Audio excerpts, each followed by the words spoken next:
गेल्या अनेक दिवसापासून आपण लोकसभा निवडणुकांच्या पार्श्वभूमीवरती मटाकट्टा मध्ये आपण विविध प्रकारच्या चर्चा करतोय आणि लोकसभेचे उमेदवार त्याचप्रमाणे महत्त्वाच्या राजकीय पक्षांचे पदाधिकारी आपल्याकडे चर्चेसाठी येत आहेत.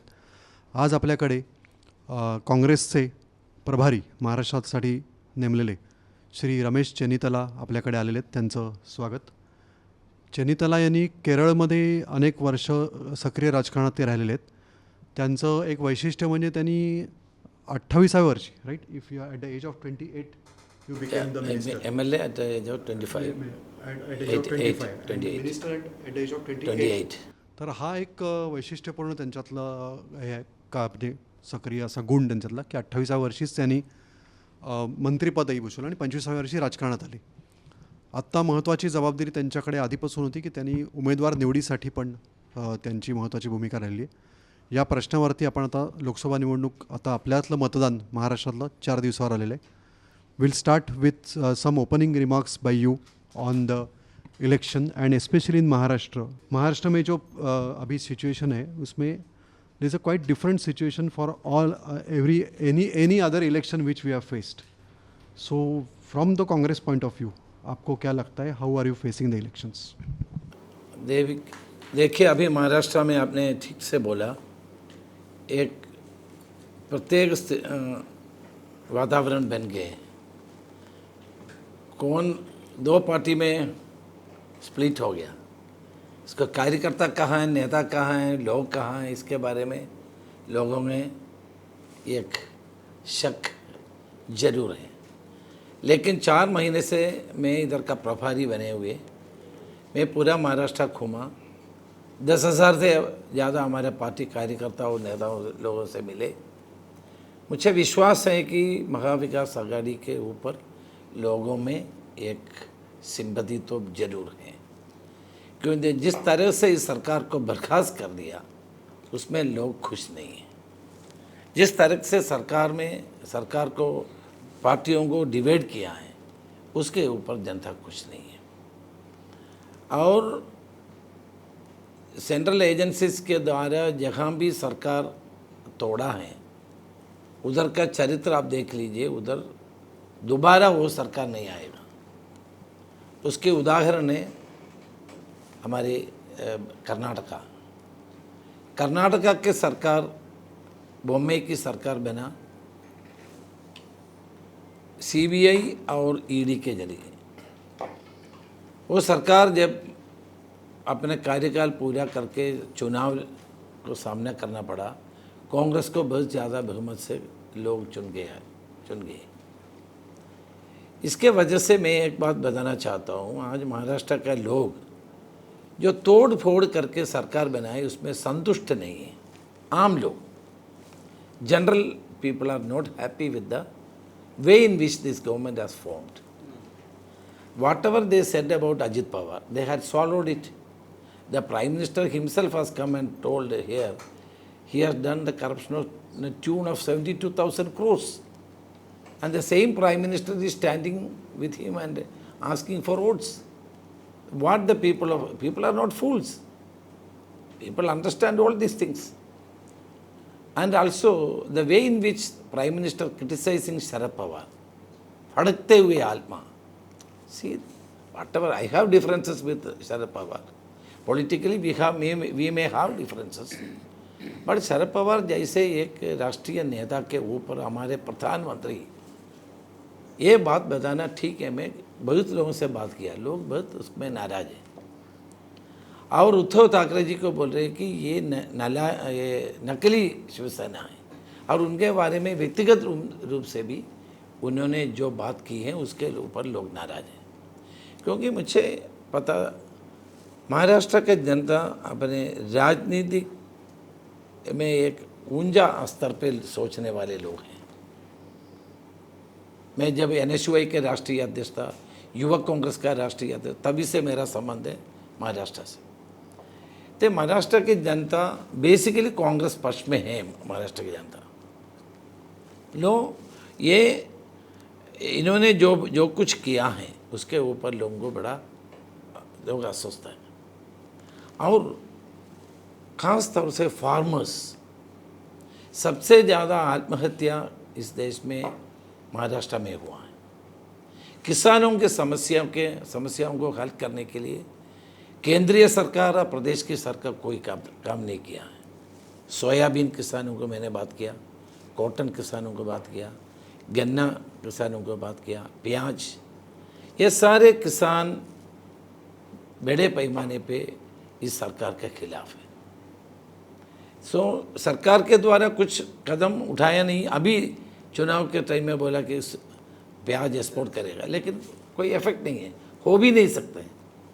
तो सब उनको जो घोषणा के बाद भी मैंने लोगों से बात किया, लोग बोलते ये तो सब चुनाव की वजह से बोल रहे हैं। तो किसान पूरा खिलाफ है।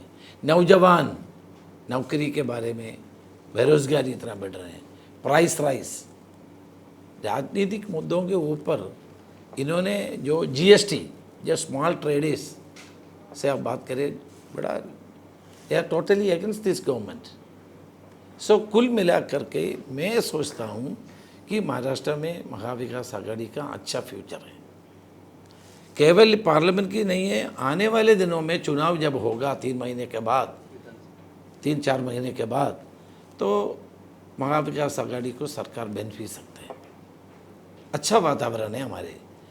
मैं ये सोच रहा हूँ कि महाराष्ट्र की जनता देश के बारे में एक बहुत बड़ा संदेश देगा और महाराष्ट्र में डिसाइड करेगा कि कौन देश में सरकार बनाएगा। ये मेरा सोच है। इसलिए प्रधानमंत्री बार बार इधर आ रहे हैं। वेस्टर्न महाराष्ट्र में प्रधानमंत्री 3 दिन में 6-7 मीटिंग एड्रेस किया, 7 मीटिंग 3 दिन के। अभी 2 बार मुंबई आ रहे हैं, लेकिन इसका कोई असर नहीं है। केवल वो अपने सरकार की उपलब्धियों के बारे में नहीं बताते हैं, आने वाले दिनों में क्या सरकार क्या करेगा इसके बारे में नहीं बताते हैं। केवल उन्होंने हिंदू और मुसलमान, पाकिस्तान और इंडिया, ये बार बार बोलने से लोगों को समझ गया ये तो चुनाव के लिए है। History will never repeat itself. तो नरेंद्र मोदी भयभीत है, इसलिए उन्होंने ये सब बात बता रहे हैं। कल आप देख लीजिए, उन्होंने बोला बजट, कांग्रेस के सरकार 15% मुसलमानों को दिया। क्या बजट बनाने का प्राथमिक ज्ञान उसको होना चाहिए? बजट कैसा बनाते हैं? क्या जाति के अनुसार बनाते हैं? कोई पढ़े लिखे आदमी होता तो उसको पढ़ाना चाहिए था। ऐसा नहीं बोलना है। उसको मालूम, प्रधानमंत्री को बजट पसंद करने के पहले सारे बजट को सुनाती है वित्त मंत्री। अब 10 साल प्रधानमंत्री रहे, 3 बार मुख्यमंत्री रहे, उसको याद होना चाहिए कि कैसे बजट बना रहे, कोई जाति के ऊपर थोड़ी बन रहे। इसलिए इतने बात उन्होंने वो बोल रहे हैं। अब एक इंटरव्यू में बोला मैं मुस्लिम के खिलाफ नहीं बोलेगा, होता तो मैं इस पद पे रहने के लिए योग्य नहीं है, ये वो भी बता रहे हैं। इतना फ्रस्ट्रेटेड हो गया हमारे प्रधानमंत्री। वो सोचा था कि पूरी मोदी वेव होगा, कोई वेव नहीं है। देश के लोग अब इस सरकार के खिलाफ हैं। इंडिया गठबंधन की सरकार बनने का वातावरण बन रहे हैं। सर, आपने सब मूड बता दिया, नेशन का मूड बता दिया, लेकिन आपका असेसमेंट क्या है? साउथ में कितना सीट आ सकता है बीजेपी का या कांग्रेस का या इंडिया का और एनडीए का, और नॉर्थ में क्या असेसमेंट है? आपने जो चार फेज देखे हैं उसमें आप बता सकते हैं? 4 फेज में साउथ में इंडिया अलायंस का अच्छा रहेगा, बहुत अच्छा रहेगा। केरल में भी बीजेपी को 1 सीट भी नहीं मिलेगा, तमिलनाडु में नहीं मिलेगा। लास्ट टाइम कर्नाटका में हमारे उनको 1 ही सीट मिला, लेकिन इसमें डबल डिजिट्स हो जाएगा। और तेलंगाना में भी 4 सीट था, वो भी डबल डिजिट हो जाएगा। तेलंगाना में अभी केसीआर के नाम निशान नहीं है, तो सारे केसीआर का पार्टी बीजेपी हो गया, इसलिए फाइट बीजेपी के साथ है। लेकिन हम डबल डिजिट पे आ जाएगा। साउथ में अच्छा है हमारे। आंध्रा में तो टीडीपी के वजह से शायद कुछ सीट बीजेपी को ज़्यादा नहीं होगा, लेकिन YSR पार्टी को भी ज़्यादा मैं समझता हूँ मिलेगा। Sir, do you see situation as India forming next government in Delhi? There is a chance now. After fourth phase is over, now we are ahead. And the people are, for example, Haryana, Himachal, Delhi, even in Rajasthan. Rajasthan, we lost the government in the last assembly election. Things are favorable for Congress in this parliament election. Even Madhya Pradesh also, we are going to get a good number of seats. So UP and Bihar, that is a battlefield. I think that people are now realizing about the BJP, and now there is a thinking in favor of India alliance. Sir आपको क्या लगता है, आपका आपने आपको assessment बता दिया, समझो इंडिया अलायंस या फिर इंडिया अलायंस को भी पूरी तरह से मेजॉरिटी नहीं मिली और ऐसा आधा अधूरी सिचुएशन हो गई, तो आगे क्या किस तरह से पॉलिटिक्स होगा आपको लगता है? देखिए, हॉर्स ट्रेडिंग की बात नहीं है। अभी तो ममता जी ने बता दिया कि हम बाहर से सपोर्ट करेगा। क्यों बोल रहे हैं? पहले तो इंडिया अलायंस में आने के लिए तैयार नहीं थे। देश की राजनीति को देख करके हुए ममता जी ने कांग्रेस पार्टी को सपोर्ट करने का, नहीं, इंडिया अलायंस को सपोर्ट करने का की बात बोल रहे हैं। उन्होंने पॉलिटिकल वातावरण देख करके बताया। ऐसे सारे लोग, ऐसे लोग जरूर हमको सपोर्ट करेगा, सरकार बन सकते हैं। सपोज कि कल को ऐसी सिचुएशन आई कि बीजेपी, लग तो रहा है कि BJP will be single largest party after election, लेकिन इंडिया अलायंस का मेजॉरिटी आ गए, सिंपल मेजॉरिटी इन पार्लियामेंट, तो आपको क्या लगता है कि प्रेसिडेंट ने किसको बुलाना चाहिए? और मतलब ये सिचुएशन बहुत ट्रिकी। देखिए, खुशी की बात है आपने इस हाइपोथेटिकल क्वेश्चन पूछा आपने, क्योंकि पहले ये सारे लोग बोल रहे थे कि मोदी का सरकार आ रही, मोदी थर्ड टाइम आ रहे, लेकिन आपके जैसे एक वरिष्ठ पत्रकार ने ये क्वेश्चन पूछा, वो तो हमारे लिए बड़ी बात है। और मैं ये बताना चाहता हूँ कि ऐसे राष्ट्रपति ऐसे डिसीजन थोड़ी दे सकते हैं, फ्लॉर टेस्ट होगा ना। लोकसभा के अंदर आपको मेजॉरिटी प्रूव करना पड़ेगा। तो मेरे ख्याल से हमारे गठबंधन को पूरी तरह मेजॉरिटी मिल जाएगा, ये हमारा। महाराष्ट्र में कुछ दिनों पहले शरद पवार ने एक इंटरव्यू में कहा था कि महाराष्ट्र के कोई दो पार्टी कांग्रेस में मर्ज हो जाएगी। उस बारे में आपका क्या ख्याल है? आप कुछ दिनों पहले शरद पवार से मिले भी थे, उस बात के बाद एक चर्चा शुरू हो गई थी कि आपने शरद पवार जी को एक मर्जिंग का प्रस्ताव दिया, तो ये कितपत सच बात है और आपको क्या लगता है इस बारे में? देखिए, ऐसा कोई चर्चा नहीं हुआ था। देखिए, एक बात है, कांग्रेस और एनसीपी में विचारधारा में कोई डिफरेंसेस नहीं है। वो भी गांधी नेहरू परंपरा को मानते हैं। नेहरू सेंटर चला रहे हैं पूरा शरद पवार जी, तो उसमें कांग्रेस और एनसीपी में डिफरेंसेस नहीं है, तो वो पार्टी ज्वाइन करने में हमारा कोई एतराज़ नहीं थे। उसको डिसीजन शरद पवार जी को लेना है। यहाँ पे अशोक चौहान जी, संजय निरुपम, पहले तो कृपा शंकर भी, ऐसे बहुत लोग कांग्रेस छोड़ के गए, तो आपको क्या लगता है कि इसकी वजह क्या थी और इससे कितना फ़र्क पड़ा है? एक देश भर में कुछ पार्टी के हमारे नेता चले गए, दो कारण से चले गए।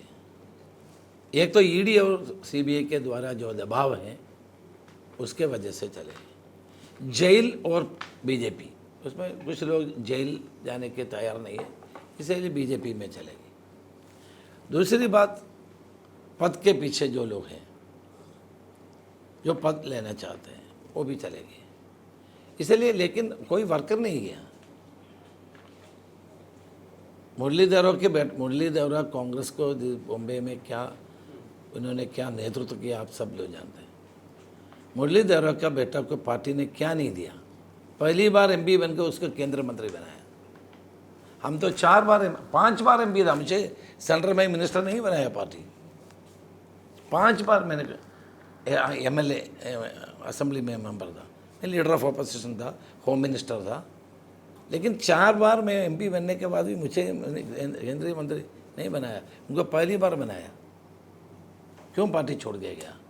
शिंदे के पार्टी में ज्वाइन करने के क्या मकसद है, क्या आदर्श है? उनके फैमिली बैकग्राउंड देखिए, उनके लेगेसी देखिए, उनको केवल एक राज्यसभा सीट मिलने के लिए चले जाते हैं। क्या राजनीति है? उनका इंटरव्यू में सुन रहे थे, कुछ नहीं बोल सकते। लेकिन ऐसे लोग आपके पार्टी के नेता राहुल गांधी जी के बहुत नजदीक थे। हाँ। ये थोड़ा गलत लगता है आपको? वो तो आदमी चुनने में राहुल गांधी देखिए, राहुल गांधी जी की गलती नहीं है। आज पॉलिटिक्स में जो नौजवान जो आते हैं उनको कन्विक्शन के साथ पॉलिटिक्स में रहना चाहिए। लेकिन नौजवान एक ही परिवार के, जिनके पिताजी भी मंत्री रहे, उनके बेटे को उनका कोई भी मतलब उन्होंने कुछ प्रूव नहीं किया था, उनको टिकट मिलता है पार्टी का जब अच्छा दिन था तो वो चुन के आते, सेंटर में मिनिस्टर बन जाते, पार्टी के बुरे दिन आते तो छोड़ के जाते, शिंदे के पास जाते। तो आदमी चुनने में गलती हुई, ये आप मानते हैं कि नहीं? वो तो हमारे गलती है, मैं मानता हूँ। राहुल गांधी की गलती नहीं है, हमारे गलती जिसका है, भी हो। पार्टी का गलती है। सर कांग्रेस पार्टी के कुछ लीडर्स हैं वो लेकिन वो जाने के बाद एक काउंसलर भी उनके साथ नहीं गया, कोई नहीं गया। Only his shadow, no shadow also, only his shadow was with him. Congress party के कुछ लीडर्स हैं कुछ ऐसे स्टेटमेंट देते हैं उससे कांग्रेस पार्टी को कुछ नुकसान हो सकता है। विजय वडेट्टीवार ने जो स्टेटमेंट किया था करकरे के बारे में, तो उससे कांग्रेस पार्टी को नुकसान हो सकता है। वो फुल टॉस दे देते हैं बीजेपी को, तो उस पर क्या कहना है? मैं प्रभारी विचार महीने के पहले बना, इसके बाद अभी कांग्रेस में महाराष्ट्र में पूरा यूनिटी है, आपस में कोई झगड़े नहीं है, आपस में कोई गुटबाजी नहीं है, सबको लेकर चलने का एक रणनीति हमने तैयार किया है। विजय वडेट्टीवार ने जो बताया, उन्होंने एक 10 साल के पहले फॉर्मर आईजी ने जो बुक लिखा था उसके बारे में उन्होंने मुशर्रफ उन्होंने जो बुक लिखा था उसके बारे में उन्होंने बताया। लेकिन ये कांग्रेस पार्टी का ओपिनियन नहीं है, मैं उसमें स्पष्ट रूप से बताया था। लेकिन मैंने और भी क्लैरिफाई किया था कि कांग्रेस इसको एंडोर्स नहीं करते हैं। बुक में जो लिखते हैं उसके बारे में उन्होंने बोला, लेकिन उसके बारे में इसी समय बोलना या नहीं बोलना तो उनको चिंता करना चाहिए था। साउथ में इतनी मतलब प्रादेशिक अस्मिता स्ट्रांग रहती है, अगर महाराष्ट्र में ऐसा फीलिंग है, स्पेशली मुंबई में कांग्रेस ने मराठी जो आदमी है उसके लिए ज़्यादा कुछ ऐसा कभी किया नहीं, उसकी कभी सोच की नहीं। अभी इलेक्शन में जब भी सवाल उठ रहे तभी सिर्फ बोलते लोग, मगर आज तक मराठी आदमी के लिए कुछ कभी कांग्रेस ने किया नहीं। और शिवसेना के अगेंस्ट थी, बाद में शिवसेना के साथ कांग्रेस आ गई। तो ये आपको इसके बारे में आपको क्या कहना है?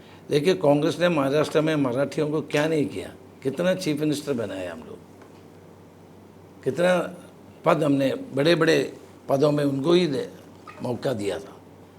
और इसमें भी अभी भी हमने 2 सीट मिला, एक तो मराठी को दिया है,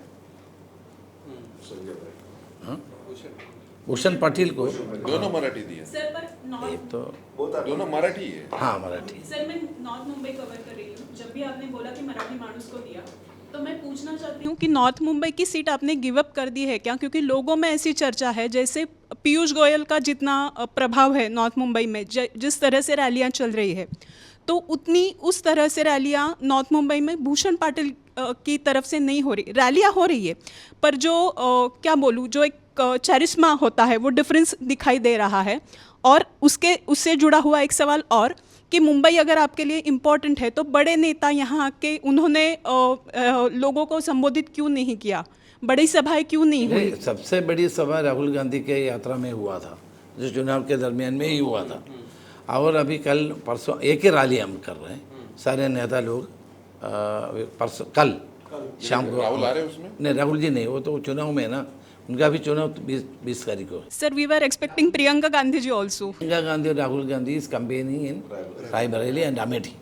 और ये दोनों आए हैं इधर। सर अभी मतलब अभी जो चल रहे हैं ना अभी उस हिसाब से- कांग्रेस प्रेसिडेंट आज कल आएगा, उनके वो और उद्धव ठाकरे और शिवसेना और शरद पवार जी की रैली, एक ही रैली हम कर रहे हैं, एक ही रैली। देखिए भूषण पटेल को बनाने में एक अच्छा मैसेज गया है। एक कार्यकर्ता को आपने टिकट दिया, 30 साल इस पार्टी के लिए जो काम किया है उसको हमने टिकट दिया। जो फिल्म स्टार को देते हैं वो फिल्म स्टार चुनाव के बाद जाकर हारेगा, जीतेगा, इसके बाद कांग्रेस को गाली देगा और चले जाएगा और नेक्स्ट टाइम वो दूसरा पार्टी में जाएगा। गोविंदा को जितवाया, अभी दूसरा पार्टी में चले गया। भूषण पाटिल कहीं नहीं जाएगा, पार्टी में रहेगा। सिर्फ पार्टी के कार्यकर्ताओं को एक मैसेज भी गया, हम पार्टी को काम करते हो, हमको भी मौका मिलेगा। लेकिन पीयूष गोयल से टक्कर दे रहे हैं वो भूषण पाटिल। आप देख लीजिए, अच्छा फाइट है उधर, जीतने का संभावना भी है उधर। बड़े बड़े नेताओं को छोटे लोग गिरवाते हैं ना, गिराते हैं। सर वो सीट शेयरिंग में राज्य में ये गलती है कि सीट शेयरिंग को लेकर, जैसे कि कांग्रेस यहाँ की जो मुंबई अध्यक्ष है वर्षा गायकवाड़, वो चाहती थी साइन वाली सीट से लड़ने को, उनका दूसरी सीट में शिफ्ट कर दिया, तो कहीं गलती हुई कैसे उनसे? नहीं, गलती नहीं हुआ। एक्चुअली उनका पिताजी एकनाथ गायकवाड़ इस सीट से जीते थे 2004 में, इस सीट पे जीते थे और बॉम्बे के अध्यक्ष हैं, और तो वो काबिल है इस सीट में लड़ने के लिए। ज़्यादा जनाधार दूसरी सीट पे था। लेकिन हाँ, धारावी, ठीक बात है, लेकिन एक भी ज़्यादा बढ़ जाते थे उनके। लेकिन इसमें क्या होता है, कोलिशन में होते तो गिव एंड टेक पॉलिसी होते हैं। सर एक सवाल है कि सांगली का जो आपका ये है, आप विशाल पाटिल जो आपके पार्टी से निकला है, अगर वो चुनाव जीतता है, ऐसी सिचुएशन है ऐसा बोला जा रहा है, तो आप पार्टी में लेंगे? क्योंकि अभी तक आपने उसको पार्टी से निकाला नहीं है। निकालने का एक प्रोसेस है, वो प्रोसेस चालू है, अभी तक कर रहे हैं। सर अचानक कांग्रेस पार्टी चुनाव के दौरान इस बार हम देखते हैं सोशल मीडिया कैंपेनिंग जो हो रही है वो बहुत ही एक अलग लेवल पे हो रही है, जो अब तक मिसिंग दिख रहा था 10 सालों में। तो ये कुछ खास किया है या आपने सामने वाली पार्टी से कुछ तोड़ के ले आए सोशल मीडिया? क्योंकि जो सोशल मीडिया और वार रूम बहुत बढ़िया चला रहे हैं हम। तो वो कहाँ मालवीय से लेकिन लेके आए? बाहर नहीं आते, इधर ही है सब कुछ। मुंबई में भी है, मुंबई में है। सर ऐसा बोला जाता है कि अल्पसंख्यक और कांग्रेस का रिलेशन बहुत सालों से चल के आ रहा है। आज शिवसेना के पास जो सहानुभूति है, शिवसेना उद्धव बालासाहेब ठाकरे के पास जो सहानुभूति है, उसकी वजह से अल्पसंख्यक के मतें आज शिवसेना को जा रही है। तो इसका भविष्य में आपको कुछ तोटा हो यानी नुकसान हो सकता है क्या? नहीं, नुकसान नहीं होगा, कोई नुकसान नहीं होगा। देखिए राजनीति में ऐसा होते हैं, लेकिन अब परमानेंट थोड़ी चले जाते हैं। अलायंस होगा तब तक रहेगा, अलायंस नहीं हो तो नहीं रहेगा। ये कांग्रेस के साथ अलायंस है, इसलिए वोट ट्रांसफर हो जाएगा। जब अलायंस नहीं होता तो ट्रांसफर नहीं हो जाएगा। Alliance will not be permanent for the entire century, ऐसा नहीं हो सकता है। जब पॉलिटिक्स में जब तक हमारा अलायंस है तब तक ये सब चलेगा। लेकिन एक बात मैं बताना चाहता हूँ, Maha Vikas Aghadi is an ideal combination, it's an ideal coalition, it's a winning coalition. इसलिए बीजेपी डरे हुए हैं। मोदी जी कहते हैं कि इंडिया में पीएम मतलब इंडिया आघाड़ी अगर जीतती है तो पीएम पद के लिए उनमें झगड़ा ही हो जाएंगे या हर एक साल नया पीएम दिया जाएगा। तो इंडिया का कौन हो सकता है? देखिए हमारे पीएम कौन होगा इसके ऊपर चर्चा नहीं की है। प्राथमिकता सरकार बनाने की बहुमत लेना है, बहुमत लेने के बाद हम तय करेंगे। देखिए 10 साल हमने एक प्रधानमंत्री के नेतृत्व में यूपीए चले थे। क्या प्रधानमंत्री को या भूल हो जाते हो? He is always he is not remembering the facts. 10 साल में क्या 10 प्रधानमंत्री बने? एक ही प्रधानमंत्री बने, मनमोहन सिंह जी। उसी तरह इंडिया अलायंस के सरकार बनते तो एक ही प्रधानमंत्री होगा। वो कौन होगा हम बहुमत मिलने के बाद डिस्कस करके तय करेंगे। तो राहुल गांधी नहीं रहेंगे? राहुल गांधी इंडिया अलायंस की चेहरा है। कौन प्रधानमंत्री बनेगा इसके ऊपर चुनाव के बाद ही डिस्कशन होगा। मुंबई और महाराष्ट्र के लिए क्या प्रोजेक्शन है आपका? क्या लगता है मुंबई और महाराष्ट्र में इंडिया का परफॉर्मेंस कैसा रहेगा? देखिए हमको बहुत ज़्यादा सीट मिलेगा, मीन्स 30 से ज़्यादा सीट मिलने का उम्मीद है अभी तक। 30, 35, 35 सीट तक हो सकते हैं। और MMR रीजन जो मुंबई और आसपास के अभी हाँ, अच्छा है, अच्छा है, या बढ़िया है। सर अभी आपने कहा कि आप कॉन्फिडेंस से आप कह रहे हैं कि बहुमत मिलेगा, तो आपको लग रहा है कि आपको बहुमत मिलेगा, केंद्र में बहुमत मिलेगा। और दूसरी बात कि आप जो आइडियल कोलिशन की बात कर रहे हैं, लेकिन गोवा से लेकर कई जगह आपको कांग्रेस को आप या अदर पार्टी की वजह से बहुत नुकसान सहन करना पड़ा, तो उसके बारे में क्या कहेंगे? गोवा में और स्टेट्स में जो इलेक्शन हुए रिसेंटली, उसमें आप और गोवा में क्या हुआ? असेंबली इलेक्शन में तभी उनको मैं 3 बार गोवा के प्रभारी था, 3 बार मैंने सरकार लाया था। गोवा में पॉलिटिक्स दिल्ली के सरकार के साथ चलते हैं, इससे सब कुछ मालूम है आपको, आप लोगों को। नहीं सर, इसलिए आप कह रहे हैं कि आपकी मैं 3 बार सरकार बनाया था उधर, मैं 3 बार प्रभारी था। असेंबली इलेक्शन में जो परफॉर्मेंस रहा, लेकिन पार्लियामेंट के चुनाव में एक सीट तो साउथ हम जीत सकते, साउथ हम जीत सकते हैं। नॉर्थ में हमेशा तो बीजेपी जीत रहे हैं। I was in charge for a long time.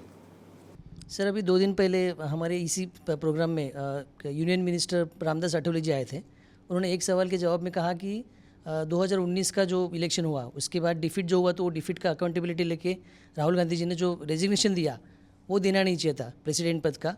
उन्होंने उसी प्रेसिडेंट पद को कायम रखते हुए अच्छा काम करके कांग्रेस को मजबूत करना चाहिए था। तो क्या आपको क्या लगता है कि अगर वैसा अगर मेरा भी ओपिनियन है था तो मतलब उन्होंने गलती किया? गलती नहीं है उनका, वो अपने मॉरल रिस्पॉन्सिबिलिटी लेकर के उन्होंने इस्तीफा दिया था। मैं भी उसी समय राहुल जी को बताया था कि आप रेजिग्नेशन नहीं करना चाहिए। हार जीत तो पॉलिटिक्स में होते हैं। मैं 12 चुनाव लड़ा, 2 चुनाव में 4000 से हारा पार्लियामेंट का, तब चुनाव, इसके बाद में कितना सीट टाइम जीता है, तो चलते हैं। अच्छा, और एक सवाल सर कि ईवीएम के बारे में, मतलब इलेक्शन के पहले बहुत सारे कई बार पिटीशन हुए, फिर सुप्रीम कोर्ट ने डिसमिस कर दिए।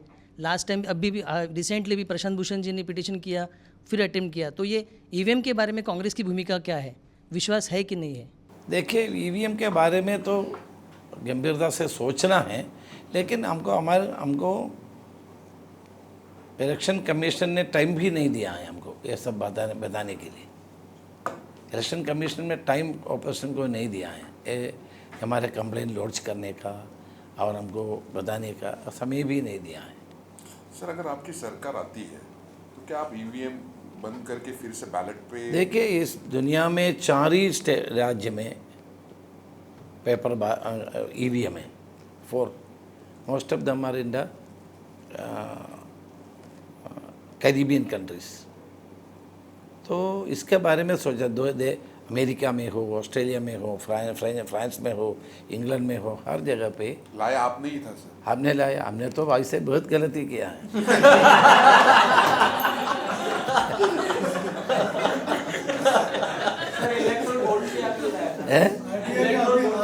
इलेक्ट्रल बॉन्ड्स भी आपने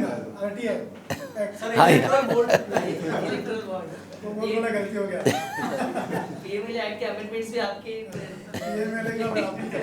But by EVM also you got government in Karnataka. सो इसको स्थापित, इसके बारे में तो सोचना पड़ेगा क्या है क्या। That is why we asked for a time, they had not given us time. But in the world only 4 countries are adopting this EVM। It's a very serious thing.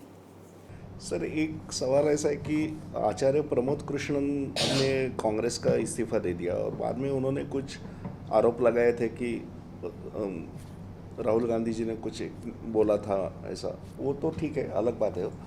लेकिन मेरा सवाल ऐसा है कि राम मंदिर का जो मसला है उसके बारे में कांग्रेस का stand, why it is not a welcome stand on it, because it is a supreme court decision and that is implied by government, that is implemented by government, so why you are not welcoming it? देखिए, supreme court हमारे देश के सबसे बड़े court है। हम उसमें उनका जो डिसीजन सबको मानना ही पड़ेगा, हमने मान लिया। उसमें हमने यही बोला था कि ये प्राण प्रतिष्ठा करना में हमारे 4 शंकराचार्य ने क्यों पार्टिसिपेट नहीं किया? ये प्रधानमंत्री की काम नहीं है। हम भी राम का भक्त हैं, राम को हम पूजा करते हैं। देश के करोड़ों देशवासी राम की पूजा करते हैं, लेकिन प्रधानमंत्री की काम यही नहीं है। ये शंकराचार्य ने को क्यों नहीं किया? हमारे धार्मिक, हमारे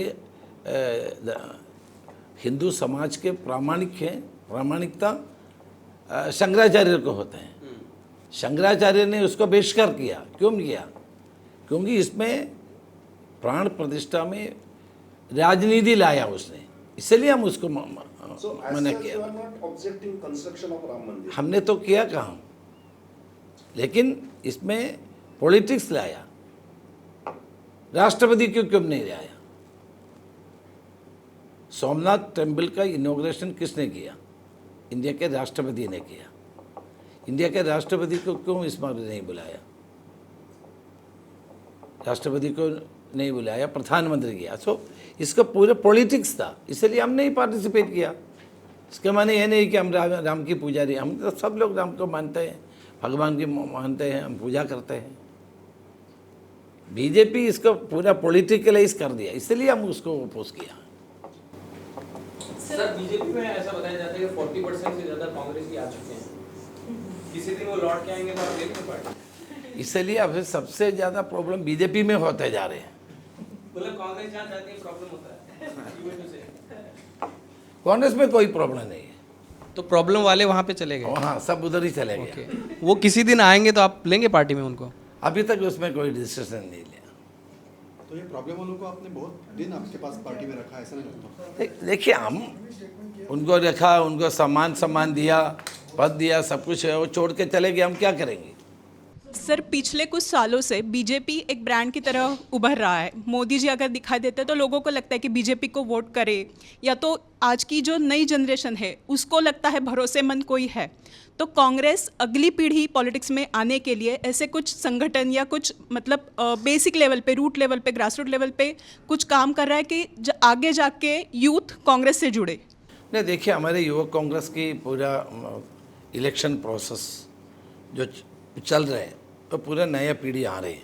अब देखिए, पीसीसी में भी सब नए पीढ़ी आ रहे हैं। मध्य प्रदेश में कमलनाथ के बाद यंगस्टर को बनाया। ऐसे सारे प्रदेशों में नया लीडरशिप उभर रहे हैं।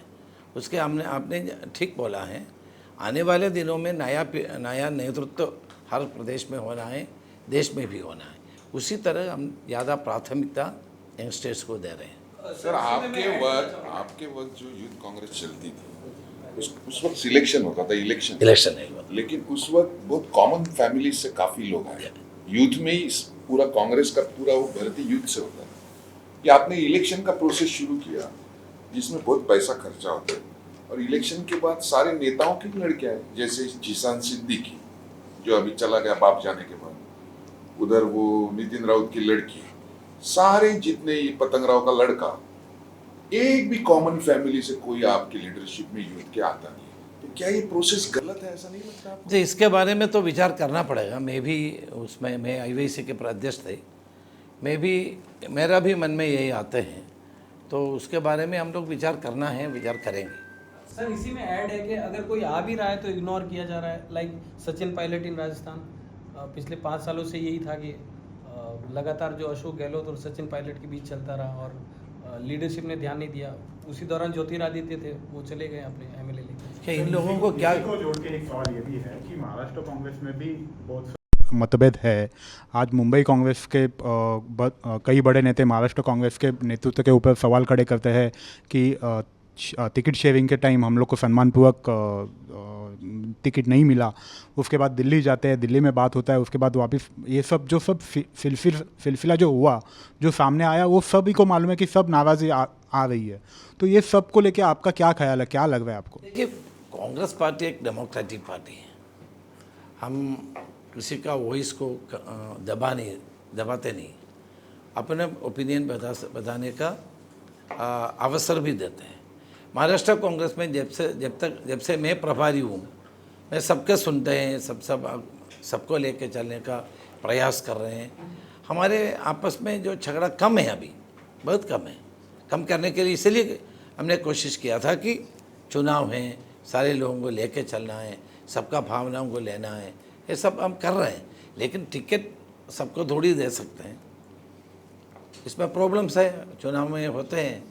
लेकिन अभी सब लोग एक चुनाव के टिकट डिस्ट्रीब्यूशन के बाद जो भी समस्या था सब मैंने हल कर दिया, सबको लेके अभी चल रहे हैं। कोई ज़्यादा मतभेद अभी पार्टी के अंदर नहीं है।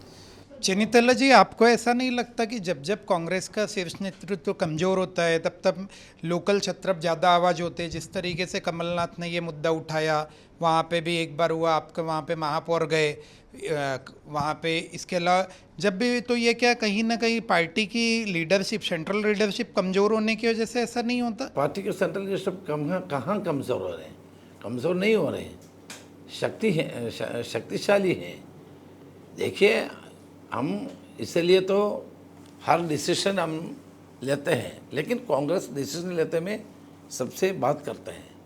नहीं, बीजेपी में जिस तरीके से मुंबई की तीनों सीटों के जो उनके सिटिंग सांसद काट दिए गए, आपके यहाँ से आपने अमरिंदर सिंह को हटाया, उन्होंने बाद में बीजेपी ज्वाइन कर ली, गुजरात में उन्होंने पूरा मंत्रिमंडल बदल दिया, कभी कोई बगावत नहीं होती है, इतने सारे टिकट काटे।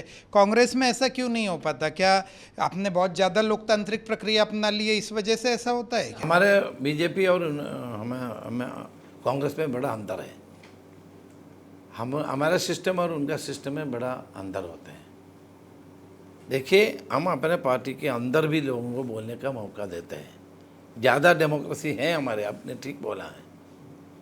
अच्छा, दूसरी एक बात, जिस अडानी के मुद्दे को राहुल गांधी चुनाव के बहुत पहले से उठा रहे थे और लगातार उठा रहे थे, उसी अडानी को जब धारावी का प्रोजेक्ट दिया गया और वो सीट कांग्रेस निगोशिएशन में नहीं ले पाई, तो ये क्या कहीं ना कहीं कांग्रेस का फेल्योर नहीं मानते हैं? नहीं, हम चाहते थे उसी सीट लेने के लिए, लेकिन गठबंधन की चर्चा में वो शिवसेना की सीटिंग है मेरे ख्याल से, है ना, उनका सीट, वो सीट उनका सीटिंग था, इसलिए वो हमको दे नहीं पाया। सर, नॉर्थ में क्या वजह है जिस वजह से हम कांग्रेस अब तक उभर नहीं पा रही है? उत्तर भारत में किस वजह से कांग्रेस उभर नहीं पा रही? लगातार हार का सामना करना पड़ा, क्या गलती हुई है हमसे? नहीं, गलती नहीं है, उधर पहले से ज़्यादा जातिवाद की पॉलिटिक्स उत्तर में चल रहे हैं। जातिवाद पहले तो ऐसा नहीं था, लेकिन अभी ज़्यादा जातिवाद, कांग्रेस किसी जाति के ऊपर काम नहीं कर सकते। हम सर्वधर्म समभाव की मुद्दा को लेके आगे चलते हैं, किसी जाति के नहीं है, सर्वजाति धर्म सबको लेके चलने वाले पार्टी है कांग्रेस। वो उसमें थोड़ा सा इसके वजह से थोड़ा सा ये हुआ है, लेकिन अभी लोगों को पता चल रहे हैं, चेंजेस हैं अभी, वो चेंजेस ज़्यादा जल्दी हो जाएगा। तो आपका कहना है कि लोग जातिवाद से वहाँ भ्रमित हुआ है कुछ, लेकिन वो ठीक हो जाएगा, लेकिन वो लंबा नहीं चलेगा। सर, इसी से जुड़ा सवाल है कि नॉर्थ में बीजेपी स्ट्रांग है, लेकिन इतने सालों के बाद, इतने अटेम्प्ट्स के बाद भी साउथ में बीजेपी अपने रूट्स बना नहीं पा रही। What is the difference exactly between these two reasons? South में ऐसा क्या है? देखिए, साउथ में बीजेपी पहले से नहीं है। जब जनसंघ था, इसके पहले जब वाजपेयी जी था, तभी भी उनको ज़्यादा रूट नहीं कर पाया।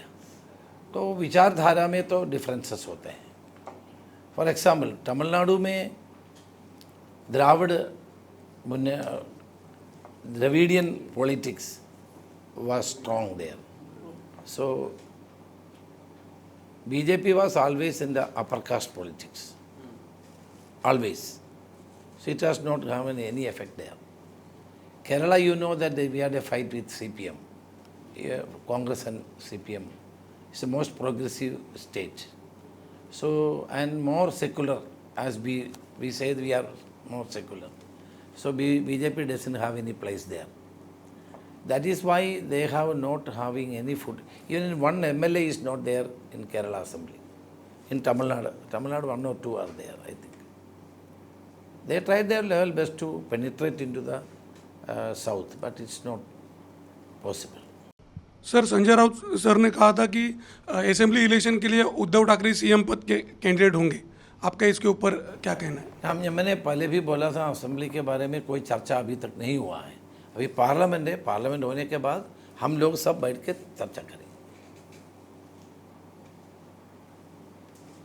खूप चांगली चर्चा झाली आपली आणि चंद्रिका सरांनी इथे येऊन आपल्याशी चांगला संवाद एक बात मैं बताना चाहता हूँ, नरेंद्र मोदी जब गुजरात का चीफ मिनिस्टर था, उन्होंने बोला 60 इयर्स के बाद पॉलिटिक्स में रिटायरमेंट होना चाहिए. नहीं, पहले उन्होंने ऐसा नहीं बोला, 60 बोला था. जब 50 था और बाकी लोगों को रिटायर करके 60 बोला. जब वो प्रधानमंत्री बना, उन्होंने बोला 75 होना चाहिए. लेकिन क्या अभी 75 उनके लिए भी उनको भी लगाना चाहिए. मुरली मनोहर जोशी, LK आडवाणी, सारे लोगों को रिटायर करवा दिया उन्होंने. अभी 75 हो गया, सर इनका क्या लागू. शायद आपके युवक कांग्रेस जैसा होगा वो.